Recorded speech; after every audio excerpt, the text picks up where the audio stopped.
In American suburbia, there are a few towns that are as tranquil and affluent as Westfield, New Jersey. Located approximately 150 miles from Newark, it has been a long sought-after destination for families seeking a proximity to New York City, with a picturesque downtown and grand historic homes. Around 2014, Westfield ranked as the 99th safest city in the United States. This statistic underscores its reputation as a haven of peace and security. In this idyllic setting, Derek and Maria Broaddus sought to plant their roots. Maria had grown up in Westfield, and the move represented a return to a place of cherished memories just a few blocks from her childhood home. Derek had worked his way up to a senior vice president position at an insurance company in Manhattan, and he had achieved the financial success necessary to make their dream a reality. On June 2nd, 2014, that dream took the form of a stately six-bedroom Dutch colonial revival home at 657 Boulevard. It was built in 1905. The purchase price was $1.355 million. The Broadduses, along with their three young children, who were then aged 5, 8, and 10, had acquired a house, a place to build their future. The family began renovations immediately, intending to move in after the work was complete. The initial days were filled with the mundane excitement of a new beginning. But on June 5th, 3 days after closing, the story of their dream home took a sharp, inexplicable turn towards a nightmare. While he was home alone painting, Derek Broaddus checked the mailbox. Among the bills and junk mail was a single white, card-sized envelope. It was addressed in thick, clumsy handwriting to the new owner. Inside was a typed letter that began with a innocuous welcome, but quickly descended into an unhinged rant with veiled threats. It was the family's first introduction to someone who would identify themselves as the Watcher. This letter was the beginning of a campaign of psychological terror that would not only prevent the Broaddus family from ever living in their dream home, but it would shatter the placid facade of their chosen community, leaving behind an enduring and unsolved mystery. This is the story of the Watcher. Let's get spooky. Hey, spooky people. It's your best friend Kenny here. We are back with another spooky and disturbing story. Before we get to today's story, make sure you're subscribed to this channel. Please like this video, share it, and hit the hype button. Westfield's idyllic nature is a backdrop for this story. As the mystery of the Watcher deepened, the community's response evolved from concerned skepticism to outright hostility towards the victims. The Broaddus' ordeal was compounded by the fact that their story represented a narrative the town was unwilling to accept. That danger could be lurking behind the manicured lawns and stately facades of their suburb. The family's subsequent legal and financial struggles were met with suspicion, not sympathy. Some residents appeared more comfortable blaming the newcomers for disrupting the town's peace than confronting the possibility that a monster lived among them. The setting that drew the Broadduses to 657 Boulevard became an instrument of their isolation. The Westfield mystery lies in the text of the 4 letters sent between 2014 and 2017. These documents are the sole evidence of the perpetrator's existence and provide the only window into their psychology. The author of these letters were a stalker, but they were also a storyteller, meticulously crafting a personal mythology to justify their crazy obsession. The letters were a power trip, a campaign designed to psychologically disturb the Broaddus family by weaponizing their new home and turning it into a source of their deepest fears. The letters evolved in tone and intensity, but they were anchored by several consistent and disturbing themes. For the very first letter, the writer establishes a grandiose and self-appointed role as a hereditary guardian of the house. The author claimed, 657 Boulevard has been the subject of my family for decades. My grandfather watched the house in the 1920s, and my father watched it in the 1960s. It is now my time. This story elevates the act of stalking from a criminal transgression to a duty, as if it were like a mantle that were passed down through generations. This mythologizing, self-mythologizing, provides the writer's chilling rationale for their obsession, framing it as an inheritance rather than mental illness. Throughout the letters, the house is treated as a sentient entity with its own will, desires, and consciousness. The writer writes that 657 is anxious for you to move in and asks, did 657 Boulevard call to you with its force within? As if the Watcher thought they were the house's sole interpreter and protector. It also transformed the very structure of the home into an accomplice in the family's torment, suggesting that the source of their fear is not an external stalker, but the dream house itself. In a later letter, the relationship sours, with the writer complaining, 657 Boulevard is turning on me. It's coming after me. I don't understand why. What spell did you cast on it? The most terrifying predatory theme is the writer's fixation on the Broaddus' 3 young children, repeatedly referring to them as young blood. The first letter asks, do you need to fill the house with the young blood I requested? Better for me. The second letter demonstrates a terrifying level of surveillance, correctly identifying the number of children and later referring to them by their nickname. The theme directly targeted the family's most vulnerable members, ensuring that their fear was not just for themselves, but for the safety of their children, making the decision to never inhabit the house an inevitability. There's an undercurrent of economic resentment running through the letters. The Watcher explicitly accuses the Broadduses of being greedy, stating, welcome to the product of your greed. Greed is what brought the past 3 families to 657 Boulevard, and now it has brought you to me. The writer also expressed disdain for the family's renovations, lamenting that they have flooded 657 Boulevard with contractors so that you could destroy the house as it was supposed to be.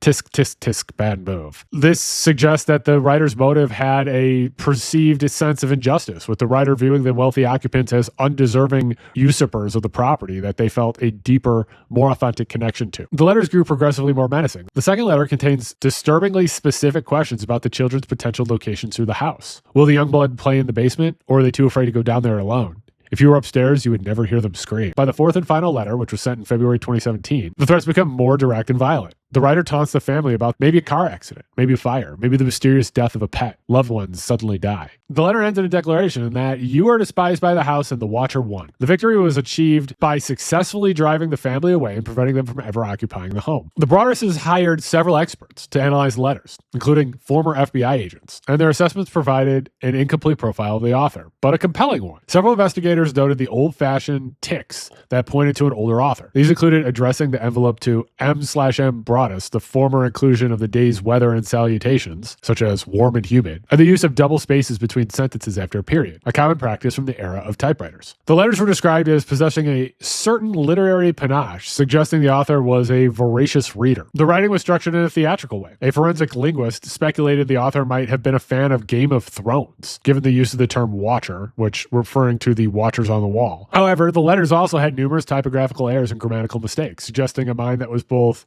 intelligent, but erratic. One of the most telling errors was the phonetic misspelling of the family's name as Broaddus, which implies the writer had heard the name spoken but had not seen it written down. This detail points towards a local source, someone within earshot of the family or their conversations. The investigation of the identity of the watcher was frustrating and was ultimately fruitless. The gap between the severity of the torment and the lack of forensic evidence leads to a perfect storm for an unsolved mystery, allowing the case to fester in the public imagination and online. Immediately after he received the first letter, Derek Broaddus contacted the Westfield Police Department. The initial police response involved interviewing the Broadduses and advising them not to discuss the letters with their new neighbors, as everyone in the vicinity was considered a potential suspect. However, as the letters continued and the investigation stalled, the Broaddus family grew increasingly frustrated with what they perceived as a lack of seriousness from local law enforcement. The case was eventually taken over by the Union County Prosecutor's Office, which launched a more extensive investigation. The prosecutor's office dedicated considerable resources to its investigation, but they were not able to identify the stalker. The investigation was stymied by a fundamental lack of actual evidence. There were no usable fingerprints found on the letters or the envelopes.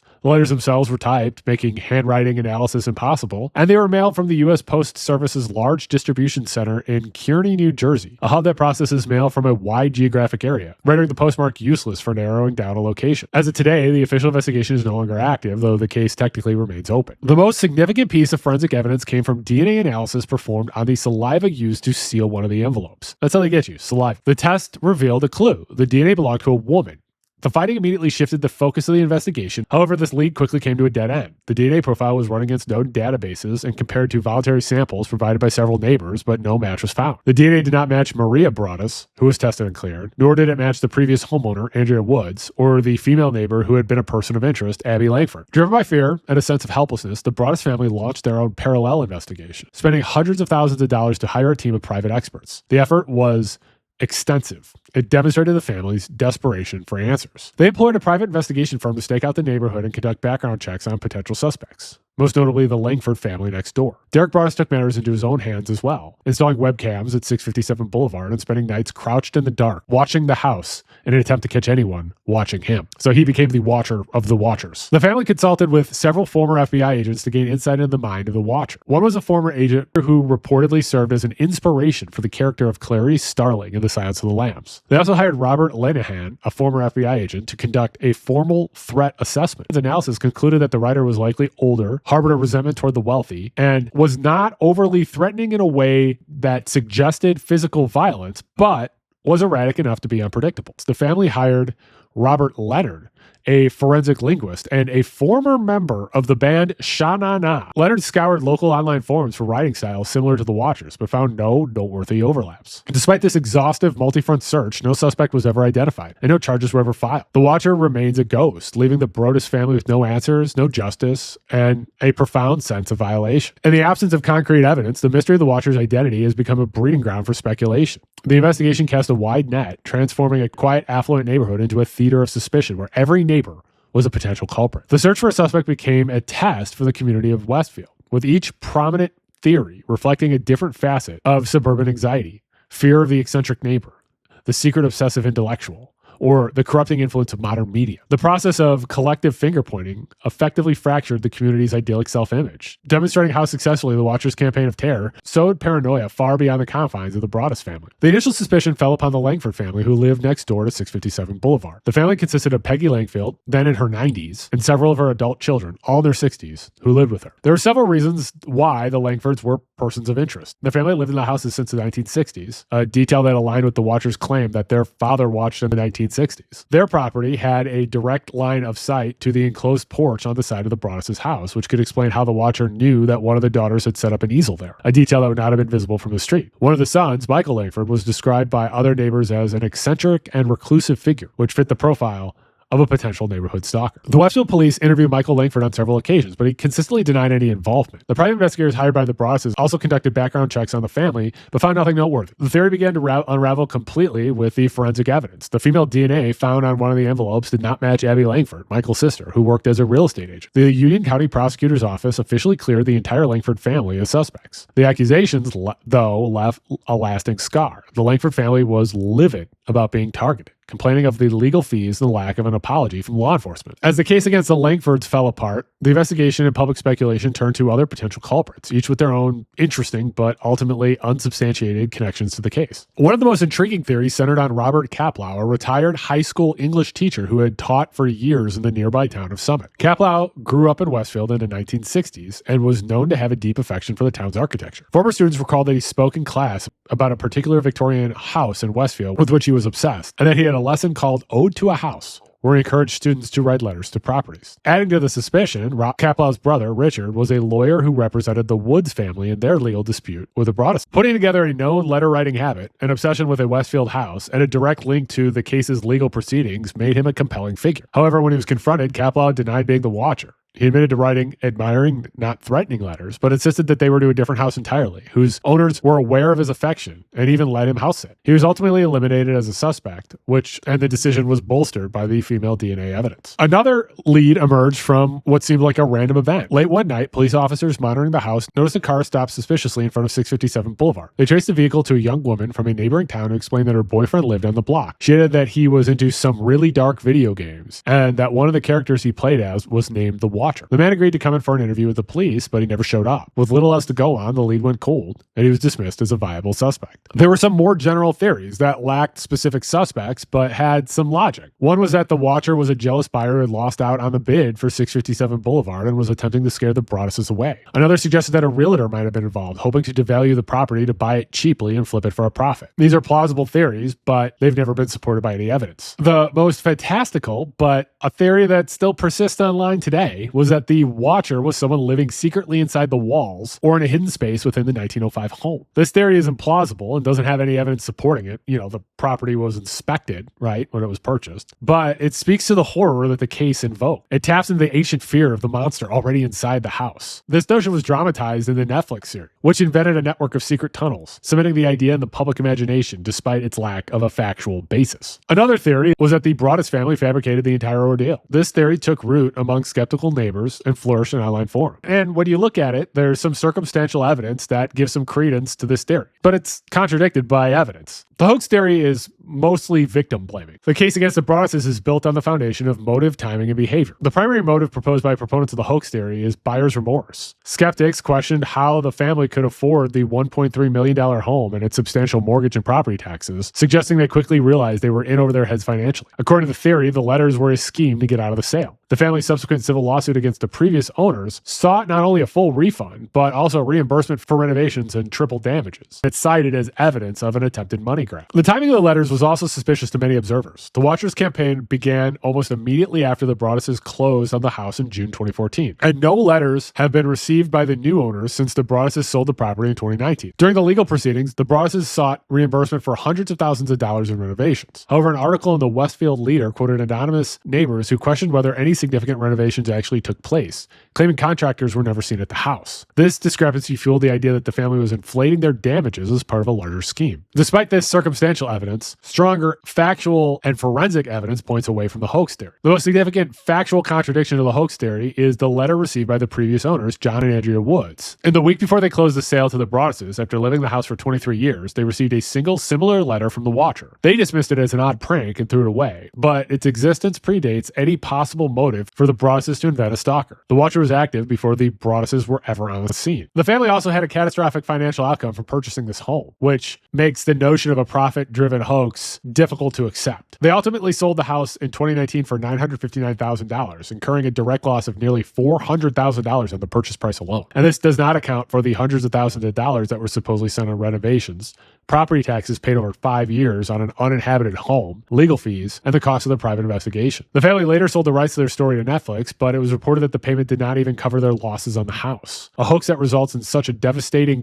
financial loss is a failure, and an incredible one at that. The forensic evidence provides a strong scientific argument against the hoax theory. DNA recovered from the saliva on an envelope was conclusively identified as to belonging to a woman. Maria Broaddus was tested, and her DNA was not a match, which cleared her as a source of that specific letter. Of course, this doesn't rule out the idea that Derek Broaddus could have conspired with an unknown female accomplice, but it makes the simplest version of the hoax theory that the Broadduses wrote and sent all the letters improbable. The family's terror was consistently described as genuine by those who witnessed it. Vince Gagliardi, the investigator for the Union County Prosecutor's Office, stated, "Maria was distraught every time I saw her. She was shaking." Derek described the multi-year ordeal as being like cancer, a constant source of stress and anxiety that they thought about every day. Maria's therapist confirmed she was suffering from symptoms consistent with post-traumatic stress disorder. It would require an extraordinary level of sustained deception for the family to fake this level of emotional trauma over a period of years to multiple law enforcement officials and mental health professionals. The Watchers' campaign of terror extended far beyond the psychological realm and financial entanglements that deepened the Broaddus' family nightmare. They were trapped in an impossible situation,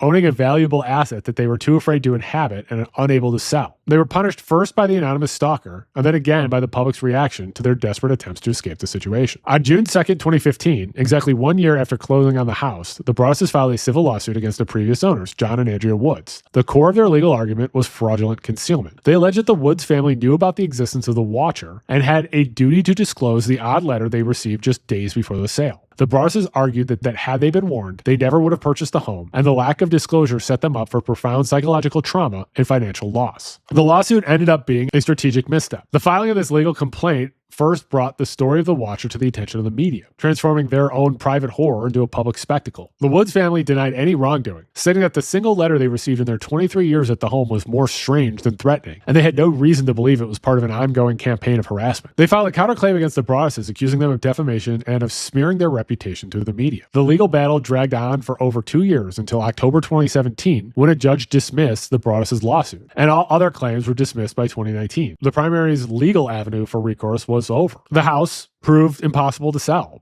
because they felt ethically bound to disclose the existence of the letters to any potential buyers. So the Broadduses came up with an alternate plan to recoup their loss. In late 2016, they filed an application with the Westfield Planning Board to have the house at 657 Boulevard demolished and the nearly half-acre lot subdivided to allow for the construction of 2 new, smaller homes. The plan was a desperate attempt for a financial lifeline, but it required a zoning variance as the new lots would be just under 3 inches narrower than the town's mandated 70-foot width. The proposal was met with a tidal wave of community opposition. On January 4th, 2017, more than 100 Westfield residents packed a tense 4-hour planning board meeting to voice their objections. Neighbors argued that the plan would ruin the aesthetic character of the historic boulevard, that it would set a dangerous precedent for developers, and that it was a greedy ploy by the Broadduses. The sentiment was clear. They viewed the family's problem as self-inflicted and were unwilling to see their neighborhood altered to solve it. The board was swayed by the overwhelming public sentiment and voted unanimously to reject the proposal. The defeat was a financial blow to the Broadduses and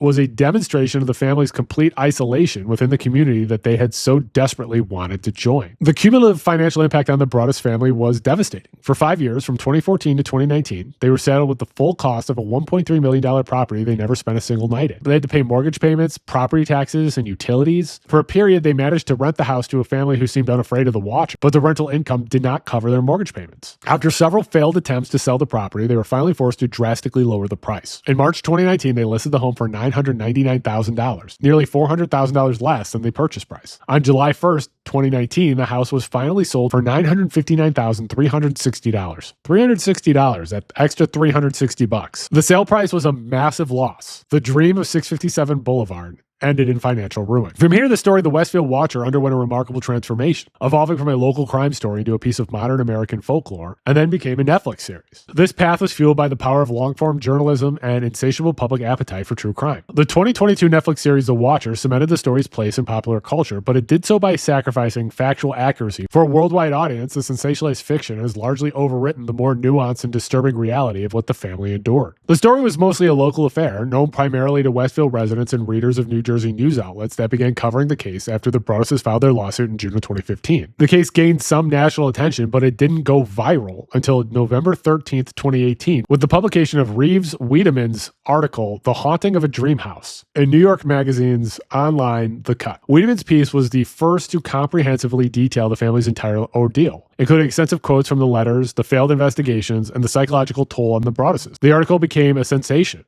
It went viral, and it became the definitive source text for the entire saga. The viral success of the article sparked a frantic six-studio bidding war for the film and television rights to the story. In December 2018, Netflix emerged as the victor, paying the Broaddus family a sum reported to be in the seven figures. The transaction marked the transition of their personal nightmare into a commercial property. The Netflix limited series The Watcher was created by Ryan Murphy and Ian Brennan, and it premiered in October 2022 and quickly became a global hit. It was inspired by the true story, but the series took a lot of creative liberties, fabricating characters, subplots, and supernatural elements to heighten the horror. The Broaddus family gave their blessing to the production, but did so with some stipulation, that their real names not be used, and that the fictional family not resemble their own. The real ordeal was one of sustained, unresolved psychological torment from an unseen threat. The fictional version is a high melodrama thriller populated with overt horror tropes. In the real world, life at 657 Boulevard has moved on, though the shadow of the Watcher remains. The new owners have reportedly not received any letters since their purchase of the home in 2019. Their peace has been disturbed by the consequences of the property's newfound fame, though. The house has become a site of morbid tourism, with sightseers and true crime enthusiasts frequently driving by to catch a glimpse of the infamous home. The Broaddus family still resides in Westfield, having purchased another home using an LLC to protect their privacy. They've consistently declined offers for an on-camera interview, choosing to let the 2018 magazine article stand as their definitive statement. Their story serves as a cautionary tale about the fragility of the suburban dream and the invasive power of anonymous threats. However, thanks to the global reach of Netflix, the legacy of their ordeal is now fused with a fictional narrative that bears only a passing resemblance to the truth. A decade after the first letter arrived at 657 Boulevard, the identity of the Watcher remains one of modern true crime's most compelling mysteries. The case shows the profound impact of a crime that leaves behind no physical harm, but only deep and lasting psychological wounds. Its enduring mystery is a result of the nature of the crime itself, an act of terror conducted at a distance, leaving behind no evidence. And it's become a modern American folktale, and it resonates deeply because it taps into the collective primal fears, the violation of the home as a sanctuary, the chilling sensation of being watched by an unseen eye, and the terrifying possibility that the greatest threat